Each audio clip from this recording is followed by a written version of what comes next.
Night of the Horrorfile presents Fresh Popcorn.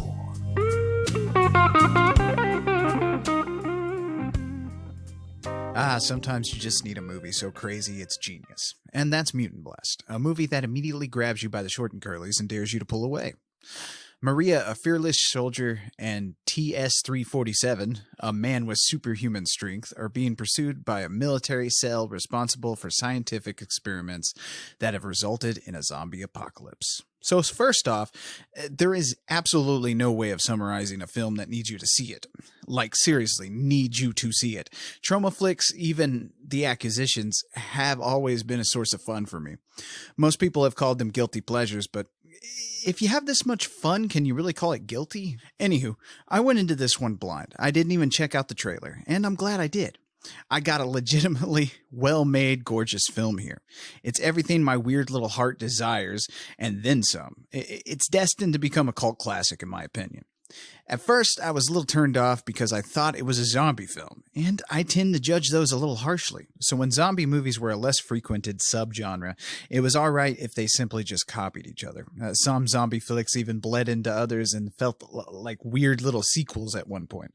But then The Walking Dead came along and zombies exploded even more than they had been. Suddenly everyone was making a zombie flick, and they became more noticeable at times. Noticeably the same. That's where Mutant Blast excels. It's not a zombie flick, and it doesn't really try to be one. In fact, don't call them fucking zombies. They are genetic experiments, and you might get my joke once you actually watch the movie. Mutant Blast takes some tired tropes and blends them together in a zany film that's unlike the usual affair. This one's actually fun. Very fun. The story never gets repetitive or old, or even goes the way you expect it to. If you're looking for an original story, go no further. It's one of the best splatter flicks I've seen in recent years, I gotta tell you.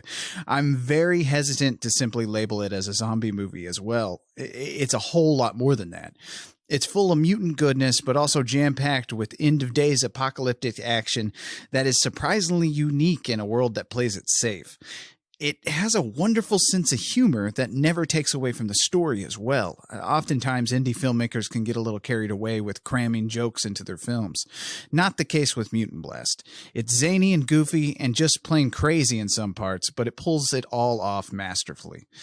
Now, this movie looks good, as I said. It's hard to imagine it was an independent production.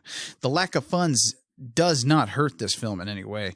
Director Fernando Ali really does an amazing job with what he's given. There is a passion here that comes across in the screen as the crew seems like they really care about their film. The FX are something to behold. It's a gory blender of practical work that will sate your bloodlust and then some. I'm not often surprised by movies' FX work, but damn, this one goes the extra step. Mutant Blast gets extra credit in my book for the what the fuck factor as well. I was very much sympathetic with the character of Pedro when his hand turns into a rat and he asks simply, what the fuck is happening here? Mutant Blast is happening here, and it's the batshit crazy movie we need right now. It's a gorehound and horror freak's wet dream come to life on the screen. It's the Star Wars of mutant apocalyptic flicks, and I guarantee you'll have a fucking great time with this one. Because Mutant Blast is indeed a batch of fresh popcorn. Actually, it's a fucking masterpiece. You can purchase or rent Mutant Blast today on Troma Now, Troma's amazing streaming service. Just go to watch.troma.com and check out Mutant Blast. You'll believe a lobster can scream, motherfucker. Thank you. I'm Lee Evans for Night of the Horror File, and this has been Fresh Popcorn. If you want your project featured on Fresh Popcorn, drop us a line on Twitter or through email at horrorfilemailbag@gmail.com.